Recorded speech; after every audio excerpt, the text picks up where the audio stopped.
তো সেই হিসাবে আমার এক বছরে জমির দাম তো প্রায় 4% প্রতি 4 লাখ টাকা বেড়ে গেছে। এখানে জমির মূল্য ডে বাই ডে ইনক্রিজ হয়, জমির দাম তো কমে না। আমি মোহাম্মদ আনোয়ার হোসেন, সহকারী শিক্ষক, কৃষ্ণগঞ্জ সরকারি প্রাথমিক বিদ্যালয়। আমি সালামিয়া হাউজিং এর জমিটা 2023-এ কিনেছি। আজকে 2024 সাল, 2024 সালে এসে আমি জানলাম যে জমি অনেকটা দাম বেড়ে গেছে, জমি অনেক নিষ্কণ্টক। আমি জমিটা কিনেছি নিষ্কণ্টক জমি। জমি কিনতে গিয়ে আমার কোনো ঝামেলা হয়নি, টাকা পয়সা প্রথমবারে আমি দিচ্ছি, যা পারছি দিচ্ছি, তারপরে তারা জমির টাকা দ্বিতীয় কিস্তিতে নিয়েছে। জমি একদম নির্ভেজাল নিষ্কণ্টক জমি। জমিতে আমি এসে কোনো ঝামেলা পাইনি এবং আমার প্ল্যানটা পর্যন্ত এখন কাজ চলতেছে, হয়তো হাতে পেয়ে যাব। জমির সয়েল টেস্ট হয়ে গেছে, এলওসি পেয়েছি, সিটি কর্পোরেশন জমির কাগজপত্র দেয়া আছে, হয়তো যে কোনো সময় পেয়ে যাব এবং এবছরই কাজ ধরার আশা করি ইনশাল্লাহ। রাস্তাঘাট সবই ওকে আছে।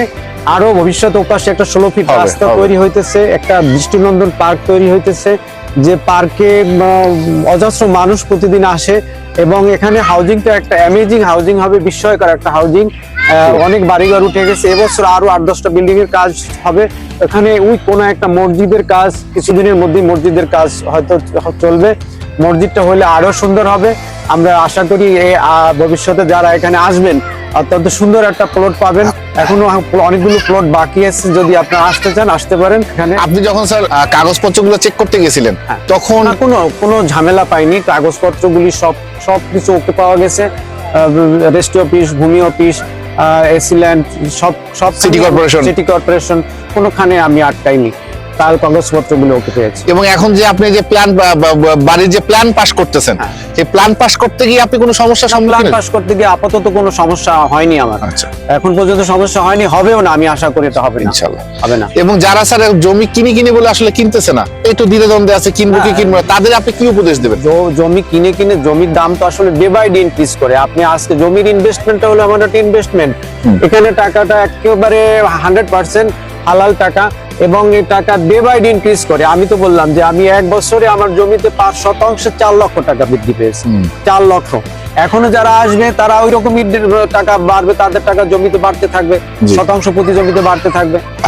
তো আপনি বলতে চাচ্ছেন যে সময় নষ্ট না করে খাতে ক্যাশ থাকলে এখনই আসা উচিত, এখনই এই মুহূর্তে। আচ্ছা, এখনই এটা একটা দৃষ্টিনন্দন একটা জায়গা। ওপাশে পার্ক, সাইলো গুলো আসলে দেখতে অনেকটা সুন্দর। তারপরে পার্কের কাজ চলমান, পার্কের কাজ প্রায় চলমান বলতে শেষের দিকে।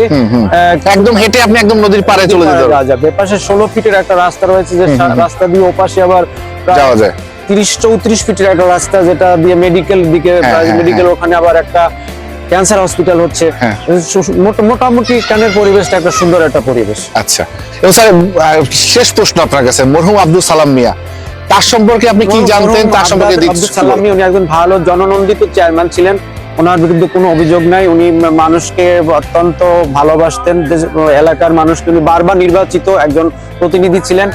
ওনার সম্পর্কে এতটুকুই আমি জানি। ঠিক আছে স্যার, আপনি সময় দিয়েছেন আমাদেরকে, আপনাকে অনেক ধন্যবাদ। ভালো থাকবেন। সালাম মিয়া হাউজিং, শান্তি আর শান্তি।